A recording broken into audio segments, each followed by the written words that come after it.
काय झालं सुमती? तू आजही अशी दचकून उठलीस, पूर्ण घामेजून गेलीस? म्हणजे आजही पुन्हा तेच स्वप्न पडलं ग तुला? हो सुमती, पण मी समजू शकतो तुझी ही अवस्था. तू शांत हो पाहू. तू शांत हो पाहू आधी. सुमती, अगं सतत असं घडणं म्हणजे तुला शुभ वस्तू दिसतायत आणि हे संकेत चांगलेच आहेत.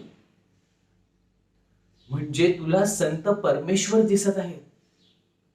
अगं आता तूच म्हणालीस ना की तुला स्वप्नात सतत साधू संत परमेश्वरांच्या प्रतिमा दिसतात. याचा अर्थ तोच आहे.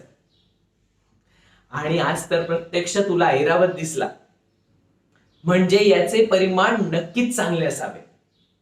आणि मुळात हे स्वप्न तुला पहाटेच्या प्रहरी पडले, म्हणजे ते खरे होणार यात शंकाच नाही.